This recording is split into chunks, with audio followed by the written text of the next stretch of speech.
Welcome to the Daily Bolster.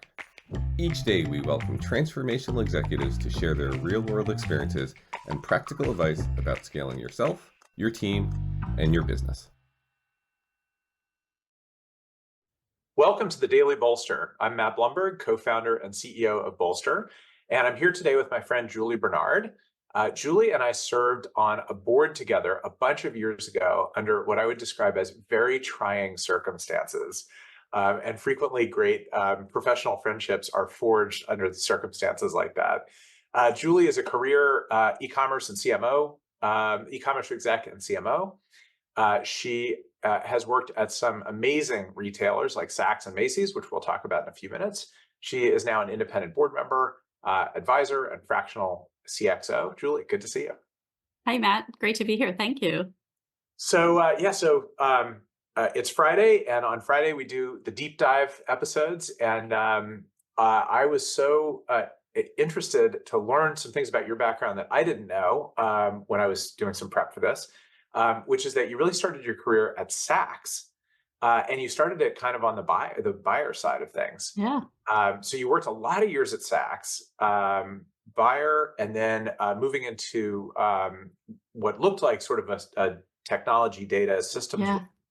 I'd love to just start there with, what was the world of being a retail buyer in the mid 90s like, and kind of what are the couple of key things that you took from that into the rest of your career, and how did you make that transition to go from that into the sort of data and technology world?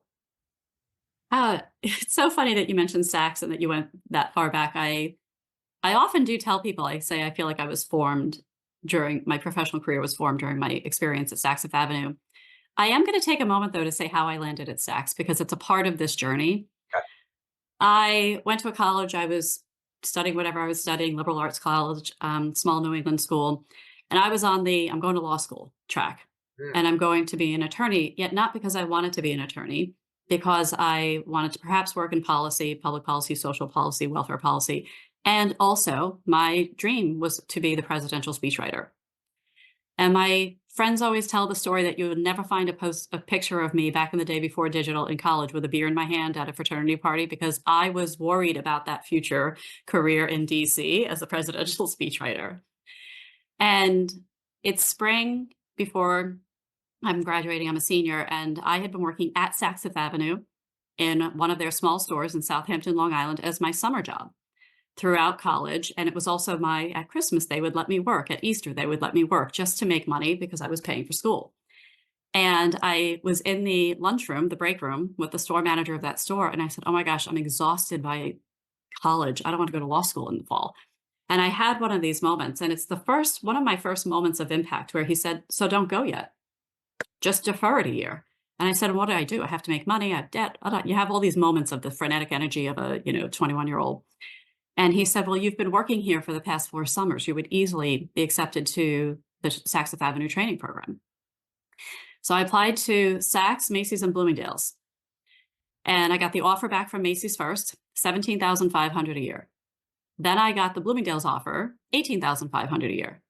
And then I got the Saks offer, and it was $25,500 a year. Sold. And it was literally how I started. And on a journey that I accepted strictly, it was meant to be a year or two until I figured out what I was doing. And it ended up being an amazing 14-year journey with advocacy from people in that business that saw talent and strength in me that I had not yet recognized. And I was fortunate that these people would bring things to me and say, hey, there's this problem we're having. Do you want to attack it? And I'd say I have no experience in, as an example, warehouse management systems and relocating distribution centers. And the chief operating officer said, but you have a way to connect the dots between seemingly disparate pieces of information faster than most of the people around us.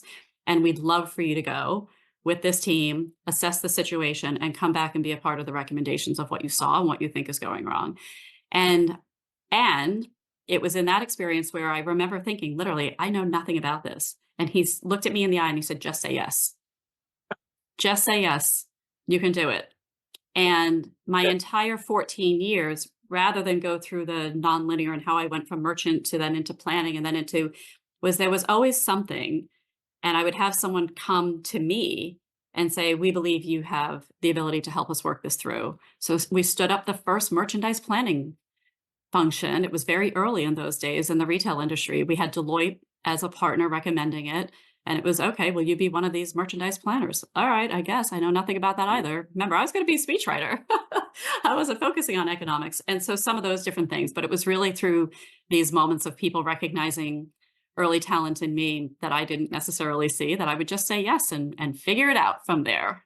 So like we could almost stop this episode now because anyone who's listening to this is a CEO or a CXO, and your ability, not you as the 21-year-old, right, but Yeah. your ability as an executive to not just be able to spot talent, but to do it that granularly, but also with that level of application, right? Like I know XYZ person, and I'm going to break down the competencies that they have, and then think about how they could be, leveraged and how the person could grow. Like that's the mark of a great executive.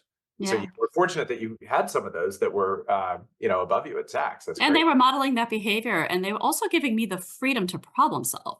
Right.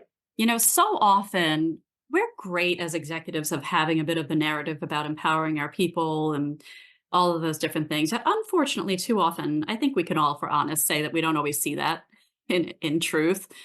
And I try, to learn from those lessons and many over time, to focus on the outcome that we're trying to achieve, because there are many pathways that can get us to that place, and let the teams that I spend a lot of time really forming with those skills, with those talents, with that creative thinking, the intellectual horsepower, the curiosity quotient. Those are really the things I'm always looking for. They will figure out how to get there. And it Right. may not be the path I might have ideated. It may not be the path that would have been more natural for me in my own problem solving experience. Yet that doesn't matter. If we're very clear on the objective, if we're very clear on that desired outcome. Yeah. All right. So you moved from Saks to Macy's. Presumably, they were offering you more than $18,500 or $17,500. Exactly. And then you were at Macy's for 8 years, and that's when I met you. And you were Mhm. running strategy, loyalty, credit Mhm. marketing, data science, Bunch of things. all kinds of things there. Yeah. What was the sort of the essence of that step in the journey, or those steps? Yeah, I actually worked in management consulting for a little window of time in between there. I had mentioned we were working a lot with Deloitte. There were some partners from Deloitte starting a boutique consultancy. They invited me to join them on their journey. And I joined them, and Macy's was our first client. So I worked with Macy's in a consulting capacity for about a year. And at the time, and this will get into then the work that I was doing there, some of it, and it's dated, so I don't feel it's any more proprietary. We used to talk about it on stage all the time. But we were there when Macy's still had 7 divisions, and then also e-commerce separate and private development separate and all these different things, private brand. They had acquired the May company. They had gone from 17 nameplates to one national Macy's. Wow. And we were there for effectively an organizational structure, charter, if you will, statement of work.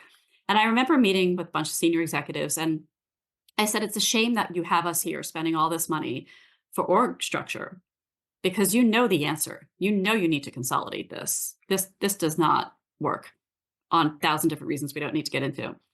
I said, yet there are so many other amazing things you could be doing in this business that I feel you're overlooking because of the power play, frankly, in marketing of who gets to place media, right? At the time, they used to spend close to $1.5 billion, if not more, in media.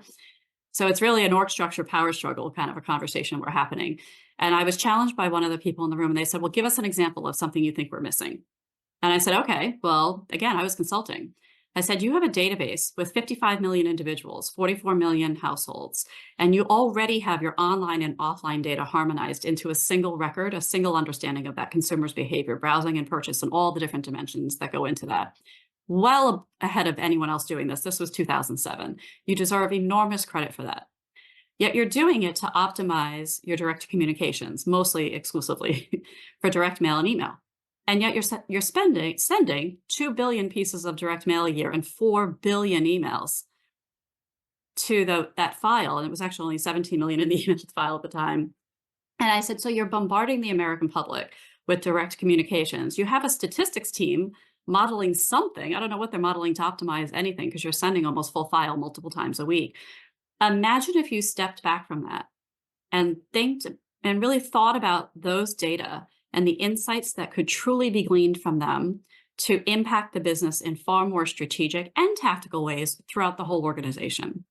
And that was how I joined Macy's, was to come incubate and build this capability of extracting these insights from marketing, which were the easy use cases, but also merchandising, loyalty, and lots of different things, e-commerce, store dynamics. And that was really the beginning of that journey. And I was employee one of that unit, and we grew it to hundreds. Well, and I mean, the title, like customer strategy, is so interesting for a retailer, right? That if you think about Saks when you started there was not much customer strategy, right? They might have had a card, Yeah. but they probably didn't know anything else about any of their customers. Maybe they had some sort of elite club for the people that Yeah. they do, but data is it became in those years the currency. Yeah.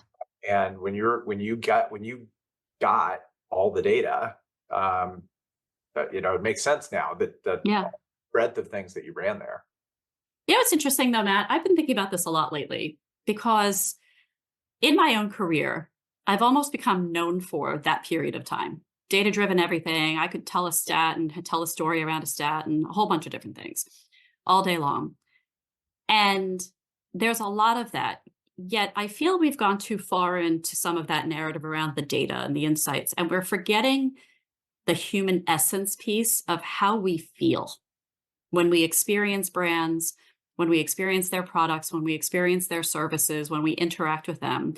And I am on a mission in my new stage of my career to bring back the feeling, to bring back the human in all of the analytics that we're doing, and to not forget even thinking about what is the insight, yet whatever action I'm taking, that it's not only in service of revenue growth, efficiency, whatever the thing might be, yet is grounded in the experience we're helping people have. And of course, I want it to be an uplifting one. And I then go back to my Saks days, and I give the Saks leadership at the time, Phil Miller, Rosemary Bravo, all these people so much credit for it. And then all of the brands, because you mentioned, we've talked about, I started as a merchant. That is about feeling. If I'm going to spend $3,000 for something or $6,000 for something, the feeling has to transcend the product and the price, because it's how you made me feel when I wore this, when I had this handbag, when I wore this shoe with the gown, whatever the story might be. It's how you made me feel. And I'm on a mission to bring back the feeling to the data analytics that these exercises we go through, so that we don't forget that point. At the end of the day, we're communicating with and engaging with a human. And I just want to make sure we don't lose sight of that. Yeah. And that it does almost feel full circle. So that's Yeah. interesting. All right, so let's keep walking our way through. So from Saks to Verve. So you got yourself into the mobile space. Talk about that a little bit, because Macy's didn't do it very much with mobile, right? I mean, presumably you had a little bit. I mean, yeah. look, to their credit, they were trying. It was also early, right? Yeah. I mean, the iPhone was only introduced when I joined Macy's, so I'm going to give them a little bit of credit for the timing of when that breakthrough happened. And even back in those days, we were thinking: is it mobile app? Is it mobile web? What does even mobile mean? What does it mean? Yeah. But yeah, so there was a lot of confusion, I would say, even outside of that context. Well, I often think about this because you think about your life almost in chapters, right? And I could be there was my retail chapter, and then there was something else. But more recently, I've decided that, kind of like Picasso, and he had periods. There was a blue period and Cubist period and Surrealism and Rose period or whatever. That the first period of my life, if you will, I like to call it the human period, because I feel so many of the lessons I learned were about that human, were about strategic thinking and the human feeling, and whether it was in retail or, frankly, the human moments that executives shared with me that have stayed with me for my whole career, for how they coached me, nurtured me, developed me. I feel like then when I went to Verve, I transitioned into this new chapter. I don't know what to call this one yet. I sometimes wonder, is it the enablement era, the pragmatic P&L enablement era? There's something there where it was now all of these experiences we've been wanting to create how can we execute in meaningful ways? And there was a lot of technology in that. And so while Verve was a technology platform, it launched me into the next period of my career, which has been lots of different technology platforms. So that was advertising technology focused on mobile, which was great. Then there was MarTech. I have had FinTech. I've had retail tech. And so it really became this period of all of this technology and immersing myself in these, both proven, so machine learning, computer vision, and some of these things are quite mature and proven artificial intelligence technologies as an example. And of course, then we have generative AI and large language models and all the emergent and modern technologies. Yet technology, and still not losing sight of the fact that it's the enablement layer. It's not the thing in and of itself, yet it enables all of these other things. And so as you grow in your career and you have far more P&L responsibility, and you start to frame those experiences for, not for mostly for-profit businesses, Right. for-profit, kind of tying those two together and really thinking about it through that execution layer with the role that technology can play in delivering those experiences. Yeah. So when you think back across all these experiences, Yeah. um, what um, what do you think of as kind of the through line? Like, is it more on the data side?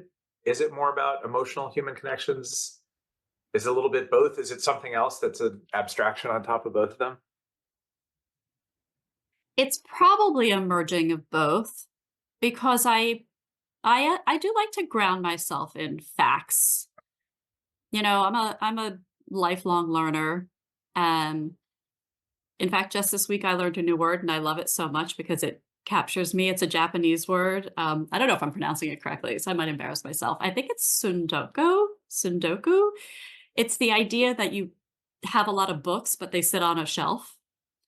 And I am completely that person. Piles of hundreds of books that I have purchased over time with the intent to read. They just sit there because I never get around to them. Yet there's something about it that I thought was interesting, or someone referenced it. And so one of my New Year's resolutions is to start attacking that pile of books. Um, I like facts. I love learning. I love information. Yet I don't like things to be so black and white. I am very comfortable living in a world of gray, because I Well, think that's good because the world is gray. it is gray. And so that's where the human piece comes in, where I try to remember the context for the facts. Mhm. And if I were to say there's a through line, I'm passionate about the role of context. Context matters so much in the interpretation of everything around us. And I try to look back on, and there were so many moments in my career where it was the context of that moment that helped me make whatever the decision is. Are there things I would do differently? Of course, because now I have new information. I have new life experience there, but I'm okay with it because of the context of that moment. How do you so in your new world, Yeah. uh, you are doing some fractional executive work. That's fine, but you're doing a lot of advisory work, and you're on a couple of boards as an independent director. How do you bring that through line to the board and advisory work? That has been an interesting transition for me. So, I joined the Authority Brands board in March of 2020, and That was a busy it month for was a the world. transition for me because I'm such an activator. I'm such a doer myself. The Mm, achiever wants to yeah. solve some problems. I see that, what do we need to get done? And let's go solve this together. It's a different role. I'm really empowering the team and supporting the team, offering a sounding board, ideas, ideating a little bit. And it was a new role for me. And I was very fortunate with the Authority Brands opportunity to have a CEO who really, we just had really easy, great conversations, both the original CEO and the current CEO of that business. Um, and really a lot of opportunity also to coach and mentor other members of that executive team, and to help them think things through, which, because I like to do that myself, which I always like to say, so what does something mean and what do we do with it?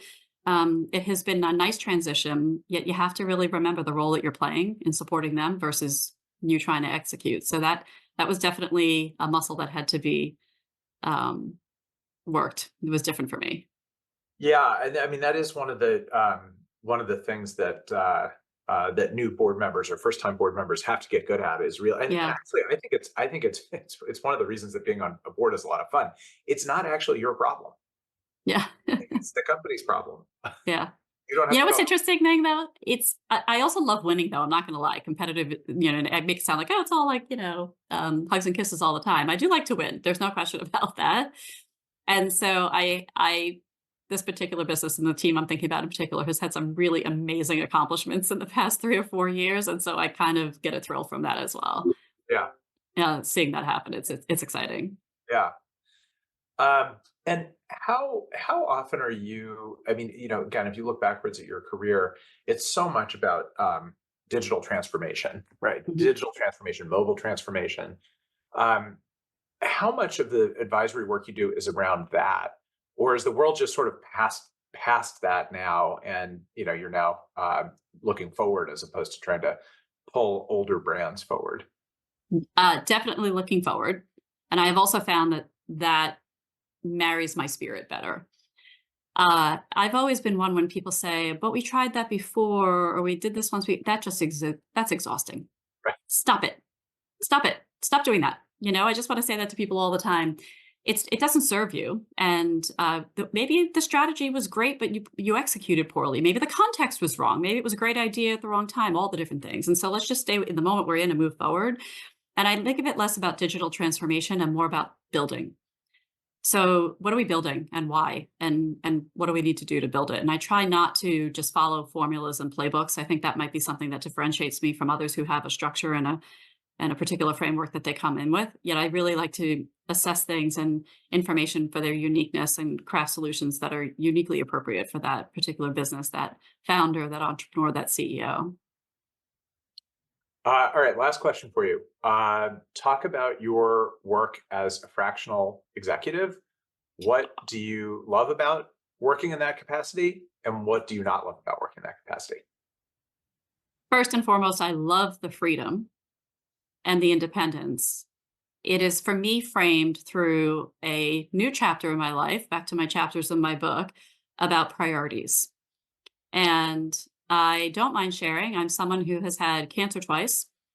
I take care of my mom, participating in parent care, both my dad and my mom. And there's a certain freedom that's needed and flexibility that you don't get. Even, I've had a lot of great companies, but it's not the same. The type of flexibility they give you is not the same as the fractional piece. Yeah. So I have my priorities in place there to take care of them first, my family first, and certainly making sure I'm attending to my own needs. So all of this has been great. I also like having multiples in different categories because it keeps my mind fresh. It keeps me Right. current.